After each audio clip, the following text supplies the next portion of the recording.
Fala pessoal, sejam muito bem-vindos a mais um episódio do Pode Segurar, o seu episódio de seguros. E hoje eu estou sozinho, porque a minha host, minha amada, ela teve um probleminha e ela não vai conseguir participar, mas não tem problema. A gente está com um convidado muito, muito especial, uma pessoa que eu já conheço há um tempinho. E eu vou falar um pouquinho sobre o que ele é e ele vai contar um pouco mais da história dele também, com certeza vocês vão adorar. Ele é personal trainer, ele é pós-graduado em Ciências Médicas e Exercício do Esporte. Ele é pós também em Fisiologia do Exercício Clínico e está terminando a prescrição para grupos especiais. O cara tem 75 anos de idade, meus amigos, pelo amor de Deus. Então, coloquem palminhas aqui nos comentários. Diego Viana, seja muito bem-vindo, meu amigo. Valeu, Vini. Primeiramente, quero agradecer o convite, né? A gente já se conhece, a gente se conheceu de forma inusitada, né? Mas aí acabou que virou uma parceria, a gente já fez alguns projetos juntos, mas obrigado pelo convite. Para mim é sempre uma honra poder falar de exercício, poder falar de saúde, ainda mais num podcast que está crescendo, que traz pessoas que têm uma relevância, que agrega, não é só para bater papo, para jogar conversa fora, mas sim para acrescentar. Então, para mim é sempre um privilégio.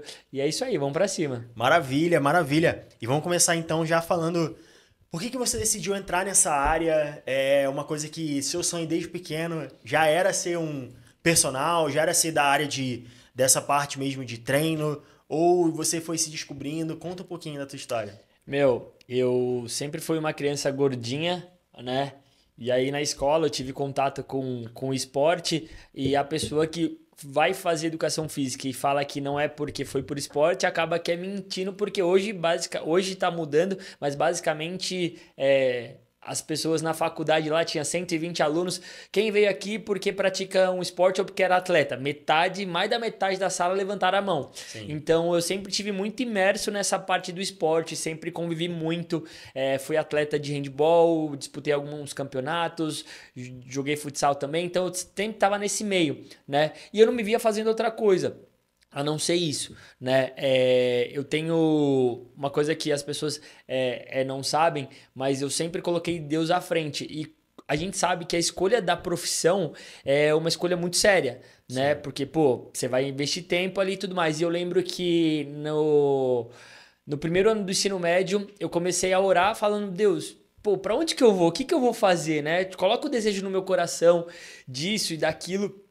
E foi engraçado que eu comecei a ter vontade de mais sobre a parte da educação física, mas não como atleta, mas sim para ensinar, né? E é até engraçado porque eu lembro que na época eu trabalhava na maior indústria de ramo alimentício, não sei nem se eu posso falar aqui. Que legal, pode. Que é o McDonald's, né? Porque eu dou uma valorizada no meu passe. É igual aquele cara do TikTok. Ele fala, você faz o quê? Eu trabalho com não sei o quê de operações, gari. Mas não muda. Tipo assim, trabalhei no McDonald's. Não, trabalhei na empresa multinacional McDonald's. E aí eu lembro que, tipo assim, eu fui na Lan House, fui no Google, peguei um monte de artigo de educação física, coloquei no pendrive, fui lá na Lan House, imprimi, encadernei, e aí eu lembro que eu comecei a ler e aquilo ali começou a gerar um desejo no meu coração. E aí, pô, acabei a escola e tudo mais, já sabia o que ia fazer, já tava falando com alguns professores, tá? Falei, pô, muito sua cara e tal, você é muito comunicativo, você gosta de esporte, você fala bem.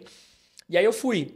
E aí eu já fui, como a minha família inteira é basicamente do meio da saúde, então eu estava imerso nisso. Então eu já fui na intenção disso. Só que eu já fui mais puxado para a questão de saúde, não tanto a questão de ficar forte, musculoso, essas coisas. Até porque eu não era muito dessa vibe. E aí na educação, na faculdade, eu tive o contato com algumas pessoas que trabalhavam com a área da saúde. Legal. Né? E, tô falando de 8 anos atrás que se você tivesse uma dor, pouquíssimas pessoas falariam para você fazer exercício, ia falar para você ficar em casa e não fazer nada. E aí eu comecei a me apaixonar, e aí eu comecei a me envolver, fui a alguns congressos de medicina do esporte, colava nos professores que trabalhavam com isso, e aí eu fiz um monte de coisa até realmente saber o que era isso. Legal. E aí eu já fui meio que nichando, e aí eu me apaixonei pela área da saúde, além de ser uma área que tem muito mercado, porque não tem profissional muito para trabalhar nessa área mais patológica, né? E, pô, foi basicamente isso o histórico aí, o que legal. brilhou meus olhos e até hoje brilha os olhos, assim, a parte da saúde e da Caraca, promoção. incrível. E eu até anotei aqui o McDonald's. E aí eu queria que você falasse também um pouquinho como foi essa sua experiência no McDonald's, quanto tempo você ficou, foi muito trabalho, você aprendeu muita coisa lá, como é que foi esse período aí? Meu, eu sempre falo que é muito difícil, né? Porque, pô, pensa, um moleque que só estudava, fazia academia, jogava competição, ter que parar para trabalhar num lugar onde, tipo assim, eu não gostava. Mas como a minha primeira gerente e tal, e aí tinha processo seletivo, então ela sempre me avisava. Para primeiro emprego, eu sempre falo, é o melhor emprego do mundo para primeiro emprego. Por quê? Porque você aprende a ter regra, ter horário, você tem que tá bem alinhado, você tem que estar com o uniforme limpo, você passa por, as pessoas não sabem, mas você aprende todas as funções lá dentro e cada dia tem uma escala e você tá em cada função. Caramba. Então lá, pô, foi um aprendizado muito, muito grande para mim. E aí eu até subi de cargo, virei treinador, virei instrutor, né, com 17 anos, fiquei lá 1 ano e 6 meses e tudo mais. Então foi um aprendizado muito grande. Tinha até. Eu sempre fui um pouco competitivo, né? E lá tem o All-Star Games, que é a competição de procedimento entre as áreas e os segmentos. Eu fui para essa competição e aí ganhei, fiquei o melhor na posição lá que eu tava de 50 McDonald's. Caraca. E tal. Foi uma experiência muito legal. Só que chegou um momento ali que aquilo ali já não fazia mais sentido, porque eu já sabia muito bem o que eu queria. Sim. Então eu comecei a ficar, tipo assim, pressionado, comecei a ficar meio agoniado, porque, pô, eu lembro até hoje do dia que eu catei e falei assim, pô, caraca, eu quero fazer educação física, exercício, ir pra fora, o que eu tô fazendo aqui e tudo mais. Aí foi quando eu falei, não, ter que tomar um rumo na minha vida, ter que dar outros passos. Mas pra primeira experiência de emprego, meu, é surreal porque você aprende a ter regra. E lá tem um negócio que é muito, muito, muito interessante. E aí você aprende a dar uma diminuída no ego e a respeitar a regra. Porque, por exemplo, você fala uma coisa pra mim, eu não posso retrucar. É só ok, obrigado. Você fala, Diego, faz isso e tal. Eu falo assim, eu não quero fazer. Não, ok, obrigado. Não sei o que, ok, obrigado. Que isso. E, meu, isso era, tipo, muito, muito... Foi, hoje, com um pouco mais de maturidade, eu vejo que foi muito bom. Mas na época, você queria retrucar, falar, mas eu não acho certo, mas, pô, não é assim. Ok, obrigado. Abaixa a cabeça e vai. Que loucura, entendeu? hein? E é uma doideira. Eu não sei como tá hoje, né? Mas, meu, foi, tipo, muito, muito proveitoso. Hoje eu vejo que foi, entendeu? Nessa questão de formação, Sim. de tudo, né? E aí eu já comecei a exercer aquilo que eu queria. Virei treinador. Então, basicamente, eu já estava ensinando as pessoas antes mesmo de começar a faculdade. Que loucura, né? cara. Que maneiro, muito maneiro. Eu tô lendo um livro chamado Ponto de Inflexão, que é do Flávio Augusto. E aí ele conta exatamente, você falou que teve que tomar uma decisão de, tipo, não faz mais sentido. E nesse livro ele conta a história dele. Basicamente, ele morava na comunidade, no Rio de Janeiro. E aí ele tava no ensino médio e a mãe dele falou assim, olha, ele falou pra mãe dele, eu quero ir pro exército, marinha, sei lá o que que era. E aí, conclusão, ele tinha que fazer aquela prova, fez a prova, só que para ele passar na prova, ele sempre estudou em escola pública, e então ele não tinha tanto conhecimento para disputar com pessoas que já estavam numa escola a nível de ensino e tudo mais. E na época, em 1992, sei lá, não existia Google, não existia internet para você poder ir atrás das informações, era muito mais difícil. E aí ele fala que ele passou, depois de 3 anos, a mãe dele pagando.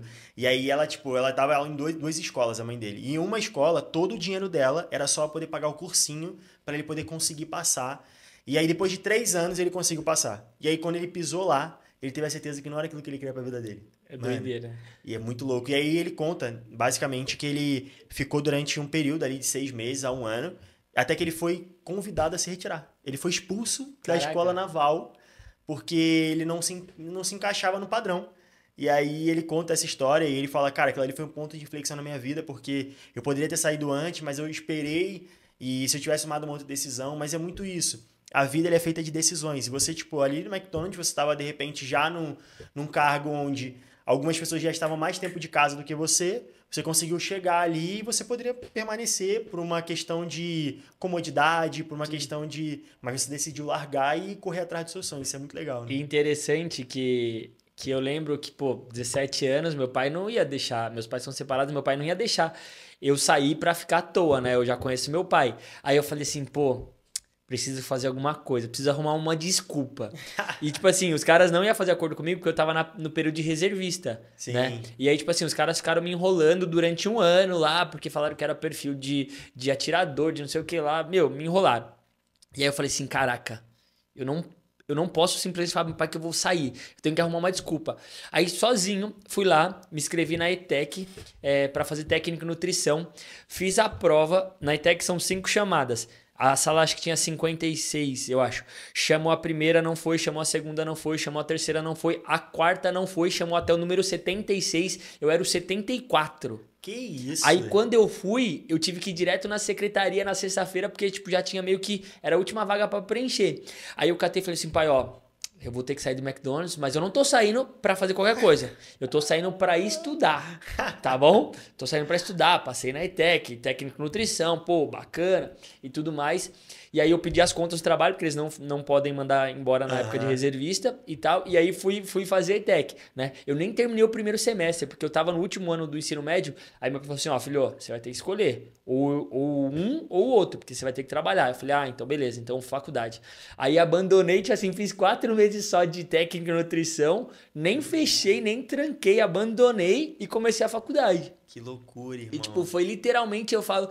Aí que eu vejo a questão de propósito, né? Lá no primeiro ano do ensino médio, de começar a orar e pedir pra Deus discernimento, pô, ele foi me direcionando, porque, pô, eu não estudei pra fazer essa prova. E aí, detalhe, eu fui fazer o vestibular da faculdade, vestibular pago. Sim. Você tem que acertar no mínimo 6 questões, de 20. Eu não passei. Eu acertei só 4. Então, pô, então, mano, como que você vai explicar que eu passei na ETEC... sem estudar e não passei no vestibular que eu ia pagar o negócio? Caraca. Então, tipo assim, eu falo que eu vejo muito cuidado e, tipo, o propósito de Deus em nos direcionar quando a gente coloca as coisas na mão dele e as coisas acontecem, entendeu? Exato. Mano, é doideira, doideira. Cara, que maneiro. E aí, que momento, assim, você despertou pra não só ser, assim, um personal que vai estar indo na academia, mas atuar nessa parte patológica? Teve algum caso que você pegou e falou, cara, eu quero cuidar dessa pessoa, eu quero transformar a vida dela através de um exercício?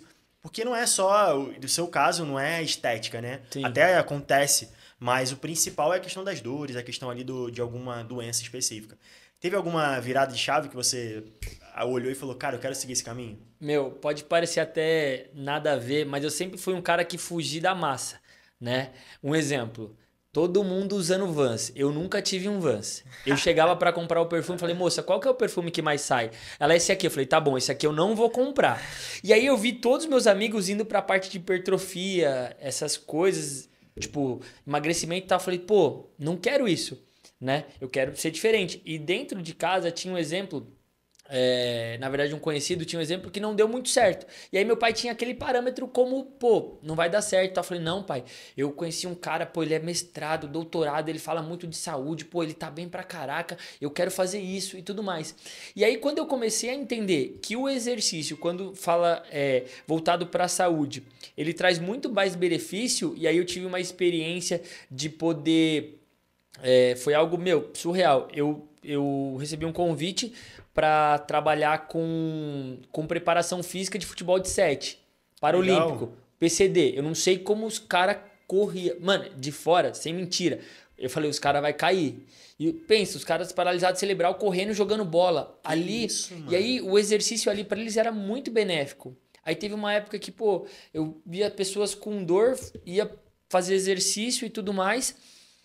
E aí a pessoa ficava bem, eu falei assim, pô, isso gera mais impacto na vida das pessoas do que simplesmente a pessoa se sentir bonita. Exato. Então eu quero ir para esse meio. Aí conforme eu fui me envolvendo, eu fui vendo que tinha um mercado muito grande. Por quê? Eu sempre falo para os meus alunos hoje, eu falei assim, sabe por que eu não escolhi fisioterapia?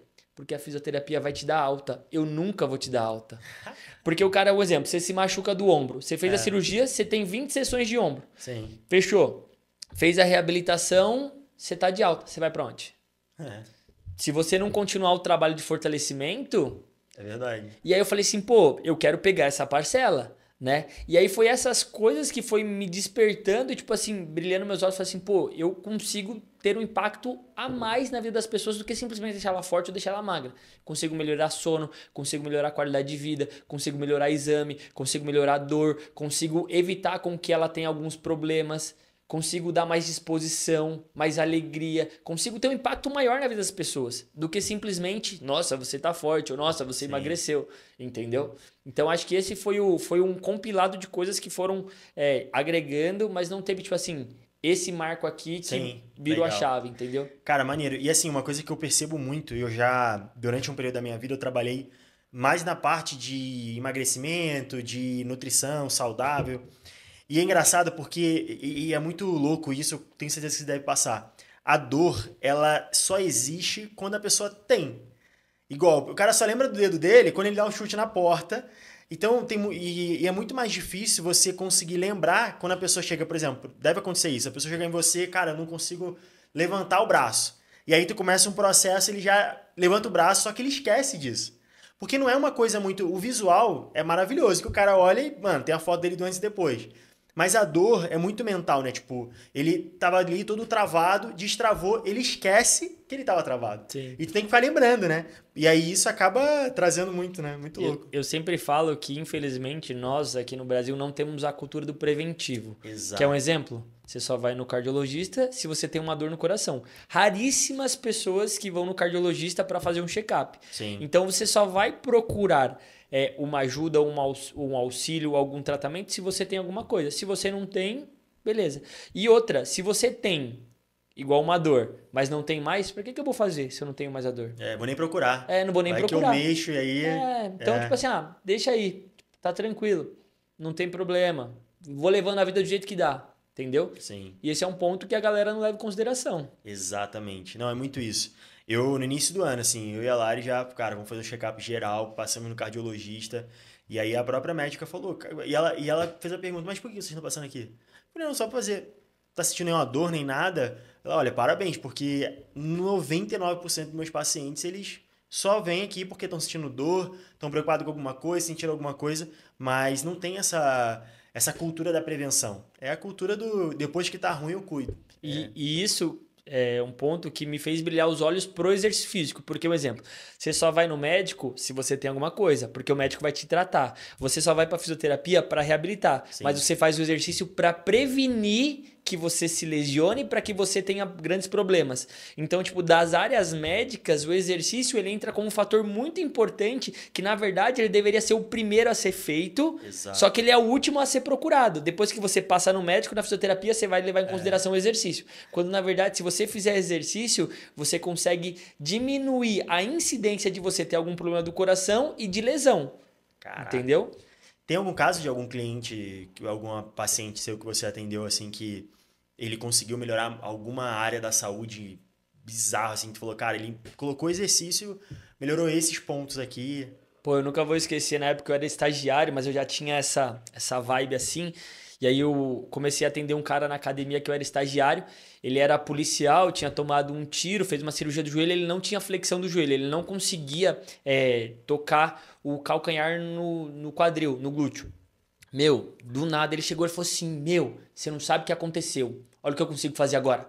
E ele pegou e puxou a perna, ele falou, eu não conseguia fazer isso. Caraca. Eu não conseguia fazer isso. Então, tipo assim, e isso foi um dos casos. Eu tenho pessoas, tipo assim, pô, nossa, Diego, eu não conseguia levantar de dor e tudo mais, agora eu consigo. Recentemente, eu trabalho junto com alguns fisioterapeutas, né? Ele faz uma parte, eu faço a outra. Legal. E aí, a gente conseguiu reverter alguns quadros cirúrgicos.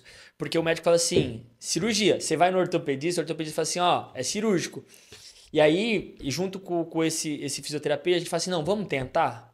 Ele faz a medida de analgesia, controle de dor, e aí eu vou encaminhar para um personal que vai fazer o trabalho de fortalecimento. E a gente conseguiu reduzir isso.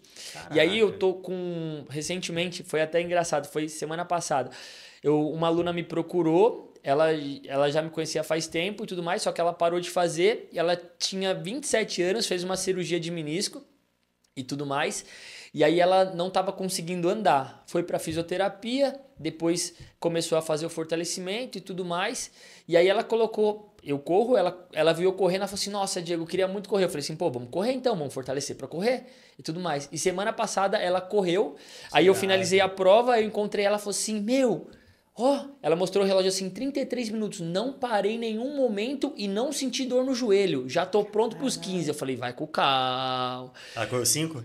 Mas tipo assim, só o fato de uma pessoa que male andava, que tinha dor, que claudicava, que mancava, poder correr uma prova de 5 quilômetros, pô. Caraca, que incrível. E aí eu falo que o meu trabalho, ele devolve isso. Por exemplo, eu tenho uma cliente, ela é mais idosa, que ela tem câncer e metástase.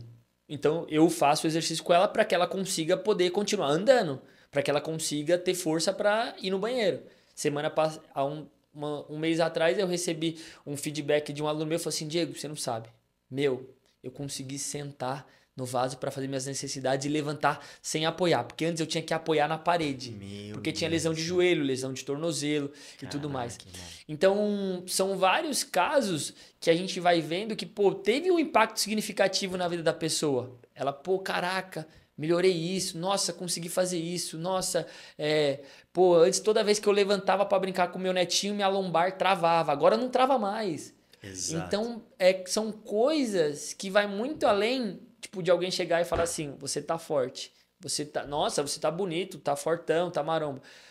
É isso também, mas não é só isso. Tem um valor muito mais agregado. Que legal. E aí, no caso, a pessoa que de repente precisa de um profissional desse, é um personal trainer, o que ela precisa pesquisar para poder encontrar um personal desse? Então, infelizmente, a gente não tem muito segmento nessa área. Entendi. Né? Basicamente, são os personagens especializados em grupos especiais. Grupos especiais são toda a população que requer algum cuidado especial. Desde criança, idoso, cardiopata, diabético, quem tem lesão osteoarticular. E aí, isso aí está crescendo muito. Outro exemplo, eu tenho 3 alunos que vai para uma mesa de cirurgia colocar prótese de joelho, mas eu faço o trabalho preventivo de fortalecimento pré-cirúrgico. Caraca, mano. Para que, tipo assim, melhora a função, melhora a dor e que automaticamente, tendo mais músculo, ela vai ter uma recuperação mais efetiva.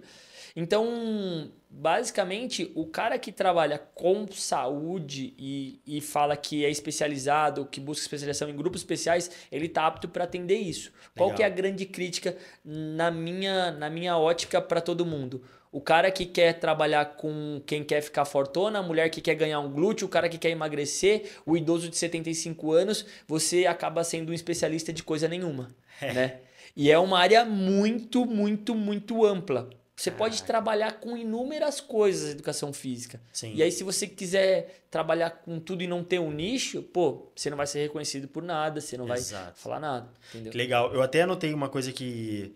na época que eu trabalhava com isso, eu não lembro, não me recordo agora, mas a partir, acho, dos 25 anos, você começa a perder um percentual de massa muscular. Então, assim, a pessoa que quando já entra na faixa dos 25, ela não começa a se cuidar na parte de exercício e fortalecimento de músculo, cara, a chance dela chegar aos 50 anos e o corpo, além de estar flácido, né? Porque o músculo é o que segura todo o corpo. E aí, você sabe certinho, tipo, quantos %? Se eu não me engano, eles contam a partir dos... Eles têm um dado ali acima dos 30, mas é tipo 2, 3. Acima dos 40 começa a ter mais acentuado. Sim. Né?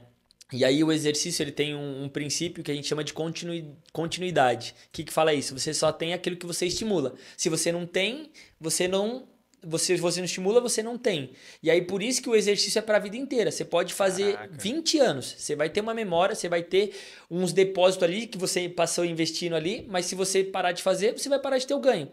Entendeu? Então, e aí hoje a gente vive uma geração das pessoas da tecnologia que, pô, tudo aquilo que eu fazia em movimento eu faço parado. Então, cada vez mais eu brinco. Eu tenho um aluno de 39 anos, 40, 50, eu falo assim, pô, você tá muito melhor que muito amigo meu de 25. Exato. Eu conheço um cara, 58 anos, pô, ele corre ultramaratona, vai pro Chile correr 70 km, 100 km. E eu conheço um amigo de 22 anos que não aguenta correr 2 km. Cara, e não tem a ver com dinheiro, né? Esse dia a gente tava numa mesa, há um tempo atrás, e aí nós conhecemos uma pessoa. Mano, a mulher... Cara, eu não vou nem entrar muito em detalhe, que ela pode até assistir esse podcast. Mas assim, era triste, irmão. Porque ela tava na faixa dos 40, mas assim, aparentemente você dava 65 anos pra ela fácil, um monte de doença, e aí nitidamente ela falou isso, nunca pratica exercício físico, ela com 40 e poucos anos ela não conseguia levantar da cadeira direito. Nossa... Então, assim, é triste porque às vezes dava pra olhar e falar, putz, e se eu tivesse feito aquilo dali? Aquele arrependimento, né? Hoje Sim. é uma coisa que... Porque no meu mindset ainda não tá programado como algo prazeroso. Então, pra mim, é duro. Tipo, agora eu contratei lá aquelas plataformas que você consegue malhar em vários lugares. Sim. Então, isso é muito bom. Porque cada dia eu tô num lugar. Então, tipo, tem um dia que eu vou pro Pilates, que aí eu já treino, mas eu não fico parado. Aí tem outro dia que eu vou pro beach tennis. Então, eu vou sempre intercalando ali, fazendo alguma coisa diferente. Mas, cara, no caso dessa mulher, mano, a mulher, juro, você dava facilmente pra ela uns 60 anos de idade. E é bem isso, né? Porque a prática de exercício são pouquíssimas pessoas que vai falar, eu gosto disso. Exato. Pouquíssimas pessoas vão falar, eu gosto. A maioria vai falar assim, eu preciso. Não é que eu gosto, eu preciso.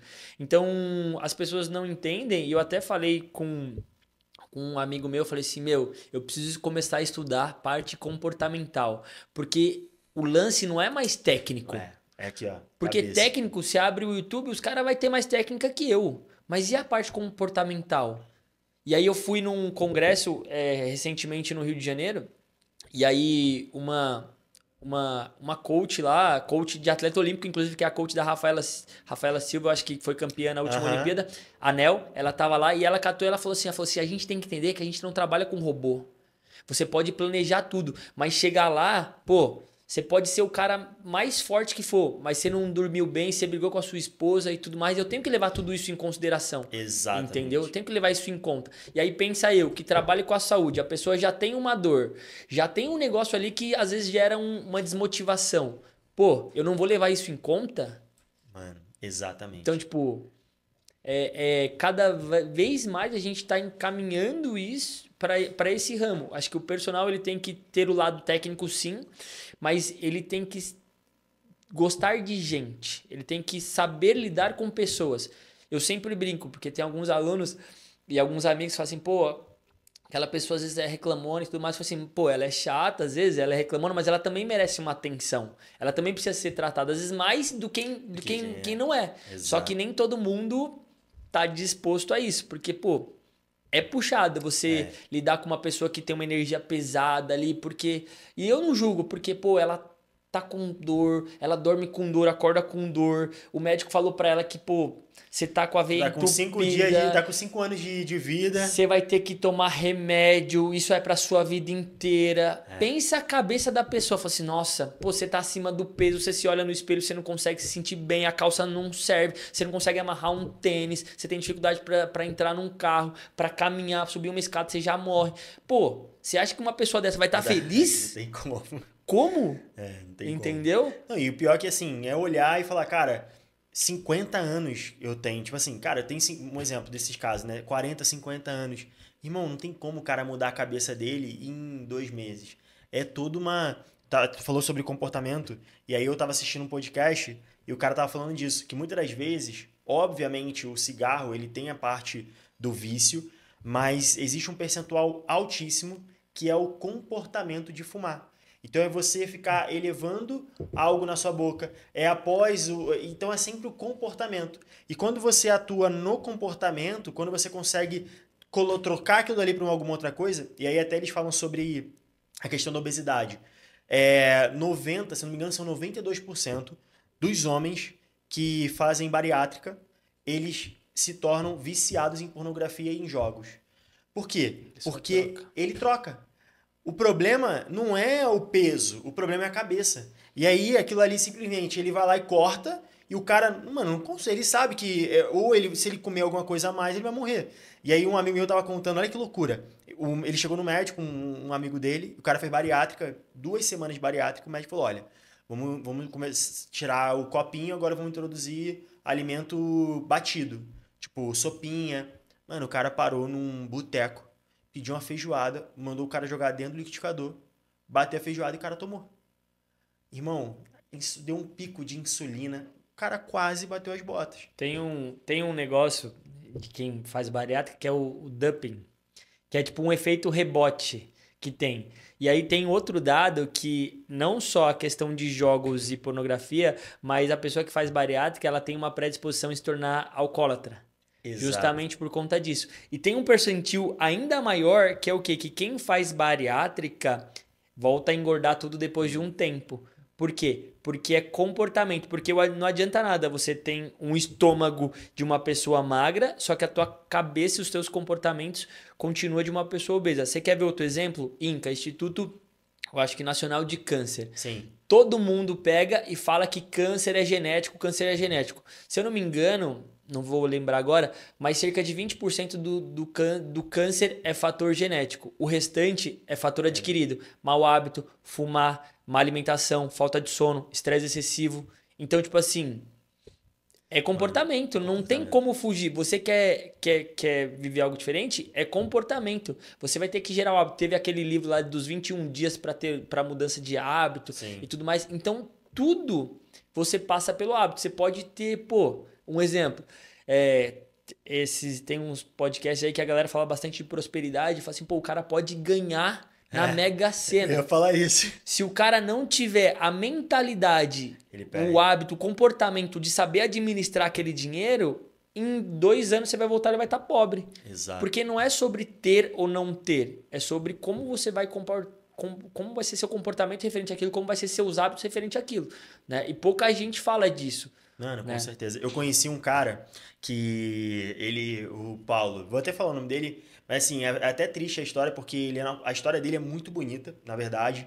Ele é analfabeto, ele não teve nenhum ensino, porque quando ele era criança, o pai dele trancava ele do banheiro, ele bebia água do vaso. Irmão, loucura. E aí ele fugiu de casa um belo dia, quando era adolescente, e aí simplesmente o pai espancava a mãe.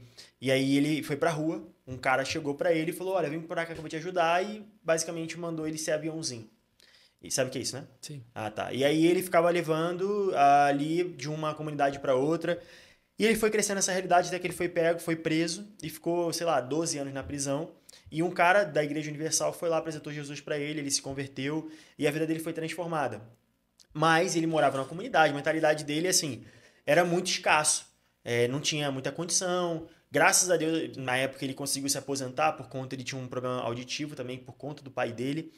E aí ele cresceu nessa realidade e ele jogava num negócio de Rio de Prêmios, lá no Rio de Janeiro. Que tinha na televisão e ele ganhou. Na época era algo em torno de 50 mil reais.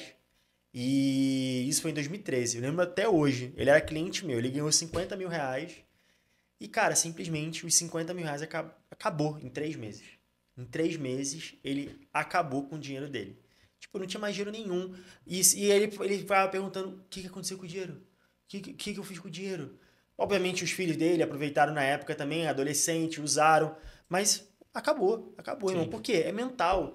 O cara, ele não entende que, putz, se ele pega aquele capital ali, bota num rendimento que vai gerar 1%, cara, é 500 reais a mais. Sim. Imagina, o cara vive com 1.000. Irmão, 500 reais a mais é metade do que ele já vive. É muito dinheiro. E aí você deixa aquele dinheiro guardado e você pode... Mas a pessoa não pensa nisso, ela já quer comprar alguma coisa, já... Aí, entrando até nesse mérito, às vezes a dificuldade das pessoas iniciarem uma prática esportiva, uma prática de exercício, ou até mesmo pensando em investimento, é porque o retorno não é imediato. Exato. Você passa lá e eu vou falar uma coisa que as pessoas às vezes não concordam. Mas o exercício ele não é benéfico para o teu corpo enquanto você está fazendo. Porque o teu corpo ele quer manter o equilíbrio. Aí você vai fazer exercício. Sua temperatura aumenta, sua frequência aumenta. Uma porrada de hormônio é liberado ali porque o negócio tá tudo doido. Ali na hora estoura. É o estresse. Mas esse estresse vai gerar um benefício depois. Só que você termina a prática de exercício físico, você até tá com aquele pumpzinho ali, cheio de oxigênio, fluxo sanguíneo maior nos músculos, tá grandão, mas depois você toma um banho, sai. Aí a pessoa fala assim, nossa, pra que eu vou fazer isso? Não tô vendo diferença.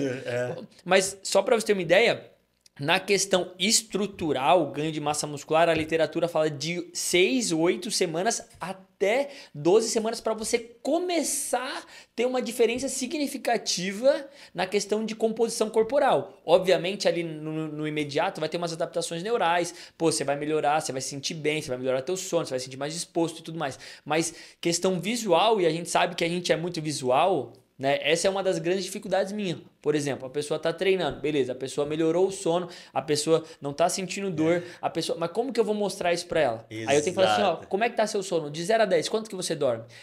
Minha qualidade do sono era 2, bem ruim. Hoje está 6. Pô, se ligou? Não, tu tem que ter uma anamnese. Pra tu lembrar ela. Pô, mas quando chegou aqui tu tava com 2. Que ela nem lembra. Tem alguns padrões que a gente usa que são escalas subjetivas de esforço. E escalas analógicas de dor e tudo mais. Então, exemplo, você tá com uma dor, você me procura. Fala, Vini, beleza, a gente fez todos os testes e tal. Hoje, quanto que é a sua dor? Você fala assim, pô, minha dor é 9. Hoje eu tô com dor 9. Daqui 2 semanas, você fala assim, e aí, Vini, tudo bem? Tranquilo e tal? Pô, dói. Quanto? Pô, tá uma dor 7. A gente saiu de uma dor 9 para uma dor 7. Então tá melhorando. E aí tem que ficar sempre mostrando o resultado e deixando claro pro cliente, pro aluno, isso. Ó, você tá tendo resultado. Ó, você tá isso aqui. Porque senão ele vai falar assim, nossa, não tô vendo diferença nenhuma. Ah, minha camisa continua apertada, não emagreci nenhum centímetro, nem nada. Mas, pô, você melhorou teu sono, tua disposição, você tá um cara mais feliz, mais bem-humorado, você tá um cara mais socializado, você tá isso, você tá aquilo. Então, o grande segredo é você deixar em evidência e mostrar os benefícios que aquilo tá tendo. Porque o profissional é você. Exato. Eu sou leigo, eu te contratei porque, pô, eu preciso de alguém para cuidar. Então, eu quero resultado. E você vai me entregar resultado. Entendeu? E fora que a balança também, muitas das vezes a pessoa quer... nossa, mas eu tô o mesmo peso. Cara, mas ele perdeu 2 kg de gordura e ganhou 2 kg de massa muscular, o peso vai permanecer o mesmo. Mas a densidade corporal dela vai mudar, não tem como. A balança não é um parâmetro, entendeu? Sozinha ela não é um parâmetro. Quer ver um exemplo? Pô, beleza, a pessoa lá tá... Você vai pegar uma mulher para treinar. Pô, beleza, você emagreceu com ela 1 kg em 2 meses. Você pega pra pesar no dia que ela tá no período menstrual. Você tá na merda, meu amigo. Exato. Porque nossa, ela vai ter ali... Chega até 2 quilos, né? 2 quilos a mais. Aí ela vai falar assim, pô, eu tô gorda, olha a balança. E, pô... Então, Caraca, tipo eu lembro assim, disso. tem aluna que eu nem peso. Fala assim, nem peso não. Essa questão de peso, medida, vou te indicar um nutricionista. Resolve com ele lá, porque ele vai passar o protocolo certinho. Vai falar pra você não vir quando você tá no seu período menstrual, porque você tá mais inchada. Pô, pra você se hidratar, pra você fazer aquilo. Então, só a balança não é parâmetro de nada. Exato. Né? Porque ela, pô, engana muito. Cara, eu lembro era tiro e queda. Na época que eu trabalhava também com essa parte... Chegava, fazia avaliação no primeiro dia, aí a gente tinha eram 8 dias, a pessoa tomando lá o shake e tal. E aí no 8º dia ela chegava, cara, era o dia que a mulher tava entrando no período menstrual. Irmão, dava 1,5 kg a mais, 1 quilo a mais, ou a mesma coisa. Aí eu falava, olha, dá uma segurada, vamos esperar esse período passar. E às vezes, tipo, acabava em 4, 5 dias, quando pesava era 3, 4 quilos a menos. É bizarro, irmão. E ainda bem que você, tipo, você é um cara honesto, porque senão você pedia, tipo assim, se ela viesse no período menstrual, pô, 4 dias depois você perdeu 2 quilos. Olha como o meu produto é eficiente pra você. E tem muita gente disso na internet, né? Os caras falam assim, ó, faço você perder a barriga em 2 semanas. Pô, absurdo isso, né? E a galera apela muito pra essas coisas, mas são várias coisas que interferem. Exato. Entendeu? Uma coisa que eu anotei aqui também, que eu acho que seria legal, hoje eu já li muitos livros que a criação de um hábito. Então, para você criar hábito, demoram 30 dias, 60 dias, 90 dias. Na sua concepção, até no dia a dia hoje, pessoas que, obviamente, não têm contato nenhum com exercício, ele começa ali... Quanto tempo você acha necessário para a pessoa poder construir um hábito? Para ela poder, de fato, falar, cara, agora eu sinto falta de estar indo para academia e fazer o exercício. Olha, eu vou te responder isso por uma questão de dados e por uma experiência que eu tive. Eu fui coordenador de um instituto durante um tempo, né? E eu fui pesquisar essa parte de gestão e tudo mais. A galera fala que o número de evasão de alunos até 30 dias é tipo assim, 80%. Ou seja, até 30 dias as pessoas não faz. Para você saber que teu aluno foi efetivado e você consegue manter ele, é 90 dias.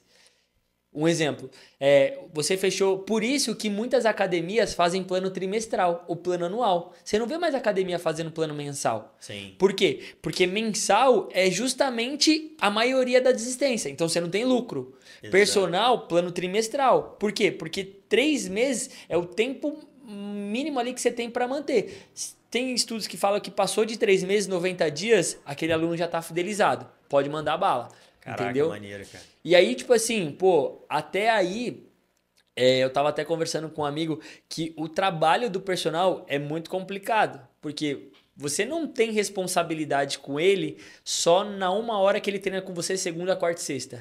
Você vai ter que mandar mensagem pra ele, você sabe onde ele trabalha, passa lá, fala, e aí, tá tudo bem? Te espero lá hoje e tudo mais. Pô, e aí, vamos treinar? Como é que tá? E aí?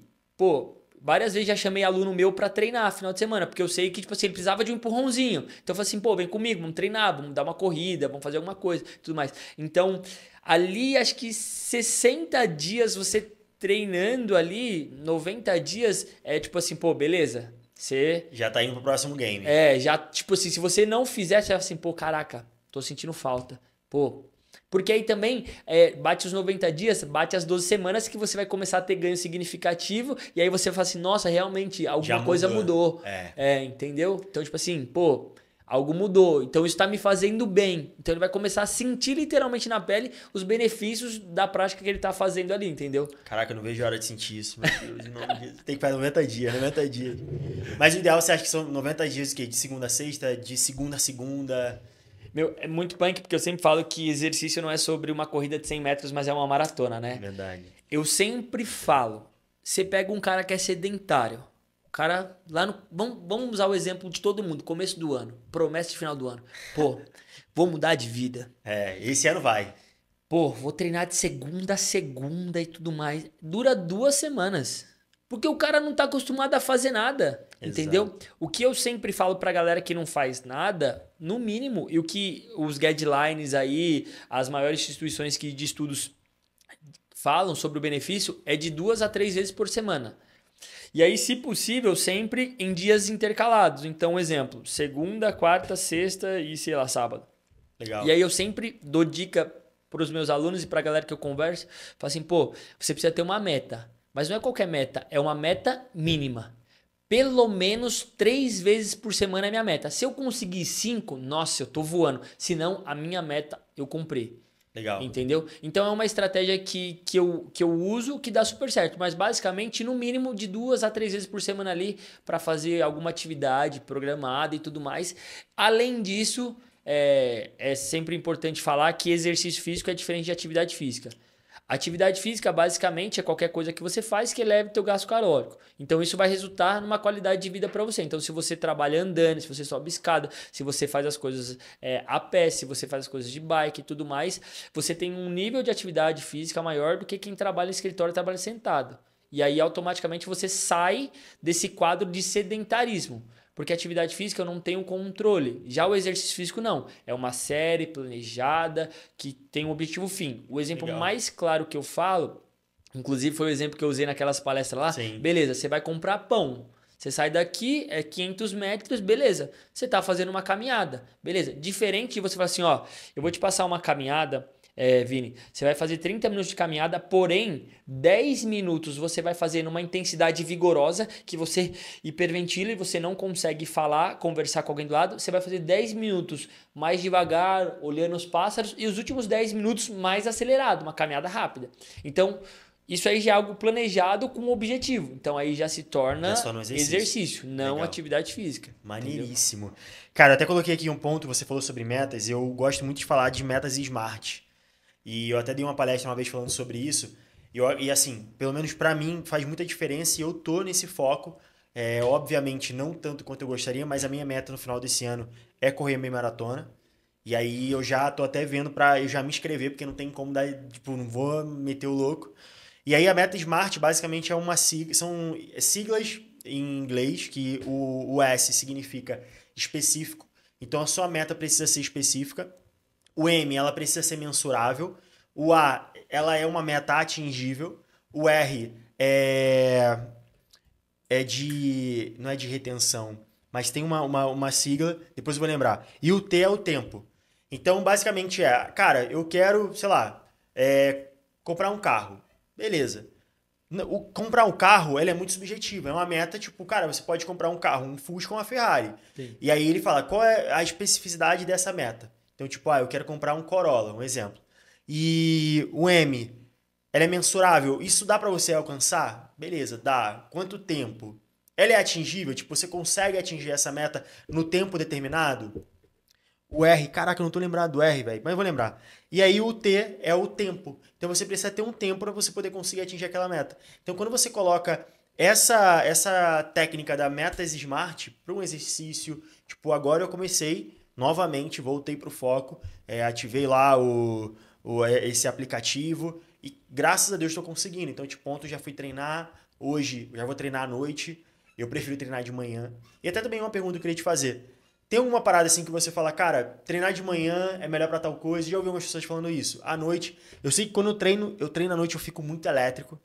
E aí, tipo, quando eu treino de manhã eu também fico muito elétrico, mas eu prefiro treinar de manhã porque meu dia rende mais. Mas tem gente que é da noite.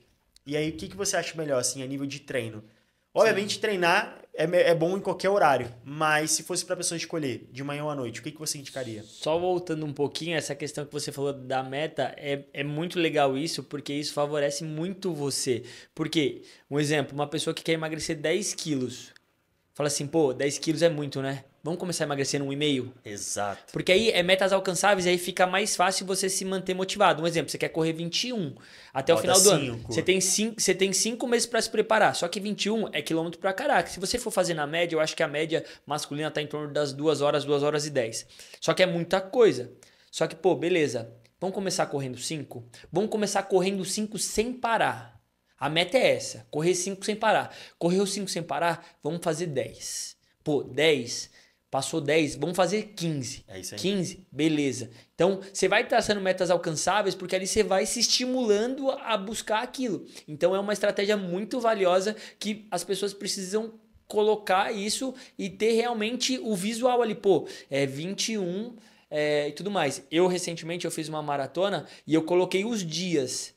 Caraca, Que, tipo assim, faltava tantos aí dias. você ia contando. Eu tenho um amigo que vai fazer agora Maratona de Buenos Aires, ele colocou os treinos, 42 treinos até Buenos Aires. Então, tipo assim, cada treino ele coloca, tipo assim, hoje é o treino 15º, amanhã é o treino 16º. Irado. E ele fez a contagem certinha. E isso ajuda muito, né? E respondendo a tua pergunta, como o tema era a produtividade e exercício, eu fui dar uma atualizada, né? A Forbes lançou uma matéria que tem um estudo que fala que pessoas que treinam de manhã são mais produtivas e melhora o desempenho do trabalho do que pessoas que treinam à noite. Aí a gente vai para a fisiologia. Por quê? Quando você treina de manhã, automaticamente você libera alguns hormônios, né? Além de você estar na primeira energia do dia, e isso eu nem vou levar em consideração a pessoa que é mais diurna, mais noturna, mas treinou de manhã, e de manhã eu não falo 5 da manhã, eu falo no período da manhã, porque Sim. tem uma galerinha que é fora da curva aí. Basicamente, você vai lá para academia, então você já ativa e já libera um monte de hormônio. Hormônio da felicidade, hormônio da satisfação, diversas coisas. Então, automaticamente, você se torna um cara mais produtivo, você se torna um cara mais sociável, você se torna um cara mais comunicativo, você tá mais disposto, você tá ali naquela energia. Tem alguns fatores de que a gente chama de neoplasticidade, que é uma oxigenação melhor do cérebro, então favorece as conexões neurais. Então, pessoas que precisam de criatividade, se favorece disso, tanto é que os grandes CEOs das grandes empresas, eles são praticantes de atividade física. Você vê que os caras acordam às 5 da manhã, 4 da manhã para correr. Verdade. Né? Então, se fosse para escolher, obviamente, o período da manhã, ele te favorece muito mais porque ele já te prepara, já deixa você a milhão ali. Em contrapartida, à noite é muito perigoso. Tanto é que os médicos especialistas em sono, eles falam que você não pode praticar atividade física intensa 2 horas antes de você dormir. Se eu fazer exercício 9 da noite, eu tô lascado. 2 horas da manhã eu tô com o olho desse tamanho.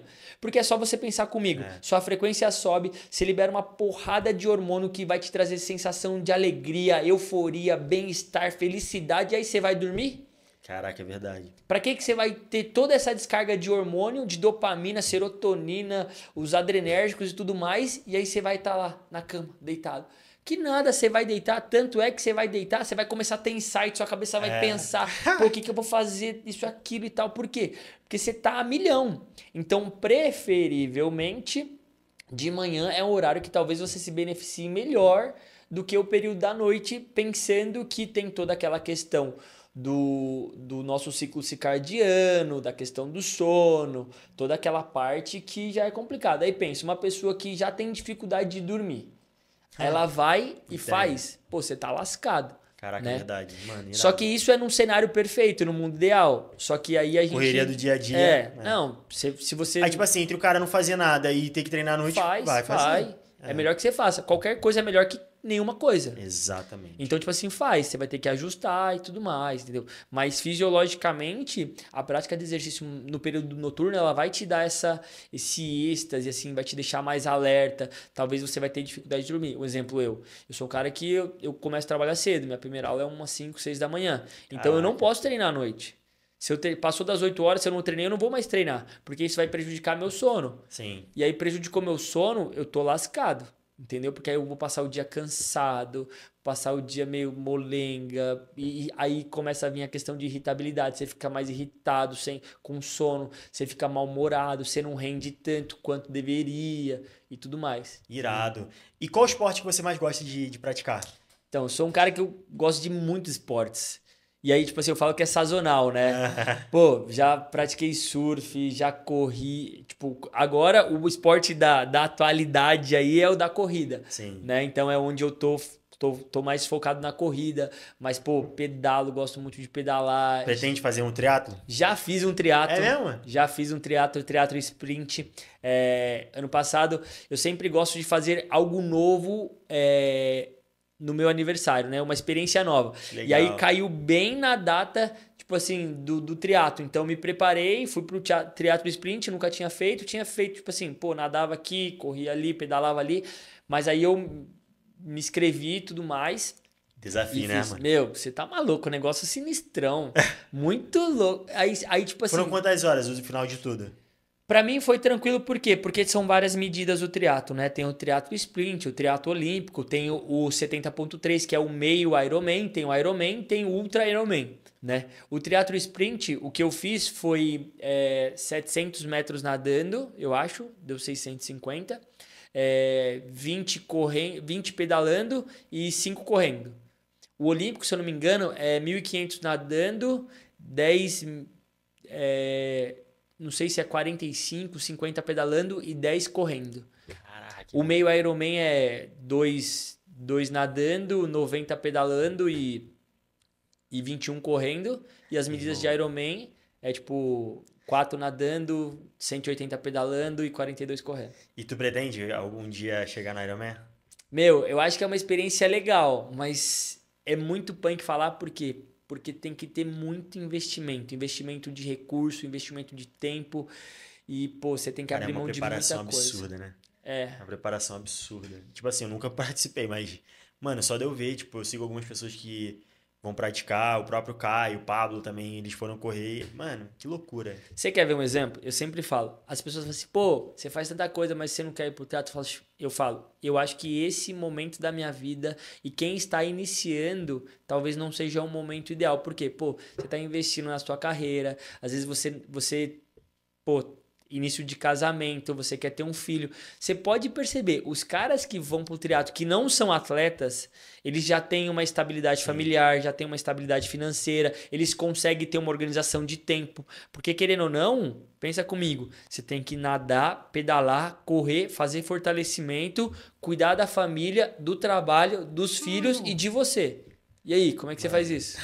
Mano, cara, é muito louco. É muito difícil. Então, tipo, você tem que ter o mínimo de estrutura ali para você poder fazer isso. Tirando as questões do recurso financeiro. Porque, pô, uma bike de triatlo não é barato. Um tênis de corrida legal não é barato. As roupas de triatlo não é legal. O investimento em assessoria, personal, local para treinar. Então, eu acho que a questão é questão de prioridade. Qual que é a sua prioridade agora? Né? Exato. O Caio Carneiro, ele falou sobre isso. Ele falou, cara, hoje eu consigo correr triatlo. Hoje eu consigo participar ali do Ironman. Mas, mano, antigamente era loucura, era só telefone, eu tentando bater meta na empresa, correria, apresentação. Não tinha tempo pra fazer isso, não tinha como. Eu conseguia fazer minha musculação ali, que era o que dava. E hoje em dia, obviamente, ele tá num nível muito maior, onde ele consegue focar e fazer essas coisas. Mas é muito isso, às vezes a pessoa entra numa utopia de tipo, não, eu quero... Pô, irmão, cara, é punk. Tem até uma história muito legal, que, como eu falei, eu tenho muito essa pegada com Deus, né? E aí no final do ano eu paro e analiso as provas que eu vou fazer, né? Eu falei, pô, acho que esse ano em 2024 eu quero fazer uma maratona. E eu senti nitidamente, tipo, Deus falando assim, beleza, você quer, mas você tá disposto a passar pelo processo? Porque um exemplo, as pessoas não entendem isso, mas correr uma maratona é a parte mais fácil. Porque, mano, tinha semana que era 80 quilômetros por semana. Pensa, eu acordando às 5, dando aula até meio-dia, depois das 3 até as 9, o meu horário de almoço e descanso, eu tava correndo 21 quilômetros. Meu Deus do céu. Eu tava num nível que eu não aguentava mais correr. Que isso? Não aguentava mais correr. Aí pensa, o volume semanal de um cara que é atleta, os caras são atletas. Pô, é 200 quilômetros, 240. Aí eu falo assim, eu admiro esses caras, mas eu admiro muito mais os atletas da vida real. Que o cara quer correr uma maratona, mas o cara tem filho, o cara tem trabalho, o cara tem esposa, o cara tem que se cuidar, e aí o cara tem que fazer 20 quilômetros por dia. 20 quilômetros é no mínimo 2 horas. Irmão, como pode, né? Então, tipo assim, eu acho que a grande pergunta hoje, quando alguém vem me falar, pô, você quer? Eu falo assim, não é se você quer, é se você tá disposto a passar pelo processo. Cara, Porque... E é muito, assim, hoje olhando, graças a Deus a gente tá num momento muito bom profissionalmente, estamos crescendo, mas eu paro pra olhar e falo, cara, é muito difícil você manter um equilíbrio. Assim, eu quase, olhando pra realidade, eu ouso falar que é impossível. Porque, cara, você tem que ter um certo desequilíbrio em alguma área, porque senão você, eu vou viver uma vida de equilíbrio, alimentação em dia, treino. Mano, não dá. Porque o cara que tá crescendo é reunião pautorando até meia-noite. Ontem a gente saiu daqui 9h30 da noite. Cheguei em casa, cara, quase 11 horas, 45 minutos de distância, né? Peguei trânsito, tipo, nesse horário da noite. Então, eu paro pra olhar isso. E são escolhas. Obviamente, eu sei disso. Mas eu não posso também largar a mão de um lado. Sim. Mas, cara, vai desequilibrar. Até a hora que você chegar no momento que você consegue ter um equilíbrio. Mas hoje em dia, a parada tá desequilibrada. É aquela famosa frase, né? O crescimento acontece no desequilíbrio. Aí você precisa Exato. achar conforto no desequilíbrio, no desconforto. E, pô, aí entra o que eu falei, a questão de prioridade. Qual que é a sua prioridade? Exato. Tá tudo bem se você falar que você não vai conseguir fazer porque não é sua prioridade. Pô, Sim. E tá certo, porque a gente tem que trabalhar, a gente tem que cuidar da família, você tem que correr atrás das coisas e tudo mais, entendeu? Então, eu acho que o grande desafio é justamente esse, né? Você ter bem claro a questão das prioridades e investir tempo nas suas prioridades. Porque senão, se deixar, você sucumbe, correria do trabalho, os problemas toma conta, tipo, absurdamente. Irmão, já estamos aqui há quase 1 hora, acredita? Mano, a hora passou muito rápido. Passou rápido. Cara, eu gosto muito assim, eu sempre falo isso. No podcast eu aprendo demais e hoje foi um episódio que eu aprendi muito. Essa parte de exercício, essa parte de criar hábitos. E no final eu sempre gosto de terminar pedindo pra você deixar um recado. Obviamente você já falou muita coisa legal, mas pra gente chegar aí nessa reta final e você poder deixar um recado pra quem tá assistindo, pra quem tá olhando aí e falar, cara, poxa, aprendi muito. E aí deixa uma palavra, deixa um recado aí pra quem... Olha pra qual câmera? Pode olhar pra essa. Bom, eu sempre falo que nós somos um ser tricotômico, corpo, alma e espírito, né? Então, cuide do seu corpo, faça exercício, cuide do teu espírito, exerça a sua fé, acredite em Deus e cuide da tua alma, cuide das suas emoções. Então, eu acho que o grande segredo é a gente manter equilíbrio nessas 3 partes. E graças a Deus, o exercício físico você consegue trazer o benefício para o corpo, a conexão com Deus e a questão do bem-estar psicológico. Então, se eu posso dizer ou deixar uma dica, se priorize também, né? Porque você quer ser um ótimo empresário, mas o empresário cuida de pessoas em uma empresa. Se você não estiver bem com você, você não vai cuidar. Você quer ser um ótimo pai. Se você não estiver bem com você, você não vai poder cuidar do teu filho. Você quer ser um ótimo esposo. Se você não estiver bem com você, não adianta você estar bem com o outro. E como eu sou cristão, a Bíblia fala o primeiro mandamento, amar o teu próximo como a ti mesmo. E foi Exato. até um soco na cara que eu tomei, uma experiência minha, quando eu fui passar na psicóloga, porque eu falei, a vida muito agitada faz isso. Ela falou assim, tá bom, e o que o Diego faz pro Diego? Que ele se ama. Aquilo ele me desmontou, por quê? Como que eu vou amar alguém se eu não me amo? Como que eu vou cuidar de alguém se eu não me cuido? Como que eu vou desenvolver alguém se eu não me desenvolvo? Como que eu vou produzir ou dar crescimento para alguém sendo que eu não tô crescendo? Então eu acho que esse é o ponto crucial. Você trabalhando corpo, alma e espírito e colocando você com prioridade não na questão de ser egoísta. Exato, não é egocêntrico, Mas você entender que você precisa estar bem para que você possa desenvolver o melhor nessas outras pessoas. Né? Eu acho que essa é o maior aprendizado que eu tenho tido com diversas pessoas, em contato com várias pessoas. Então acho que esse é um grande aprendizado aí que eu tento nortear ali, buscar equilíbrio. Às vezes não dá, né? Mas ajustando aqui... Mano, agora é só botar o link aqui, ó, arrasta pra cima e compra o curso. Quase isso aí, ó. Não, com certeza. Depois de um pitch desse aí, era só o link embaixo, carrinho aberto, era 6 em 7. Gente, é isso. Um episódio muito legal, aprendi muito, muito obrigado por você estar aqui, por compartilhar um pouco desse conhecimento. E é isso. Se você ainda não se inscreveu, se inscreva. Fala o teu Instagram pro pessoal te seguir também. Meu Instagram é @DiegoSpersonal. Vou colocar também na descrição pro pessoal poder te seguir. E é isso, pessoal. Muito obrigado mais uma vez. Gratidão aí. Siga esse podcast, compartilhe, mande para um amigo. E até a próxima. Obrigado. Valeu, obrigado.